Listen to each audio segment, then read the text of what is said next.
ॐ सोमनाथाय नमः। ॐ मल्लिकार्जुनाय नमः। ॐ महाकालेश्वराय नमः। ॐ ओंकारेश्वराय नमः। ॐ वैद्यनाथाय नमः। ॐ भीमशंकराय नमः। ॐ रामेश्वराय नमः। ॐ नागेश्वराय नमः। ॐ विश्वेश्वराय नमः।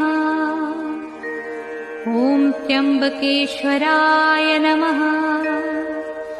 ॐ केदारेश्वराय नमः। ॐ भुस्मेश्वराय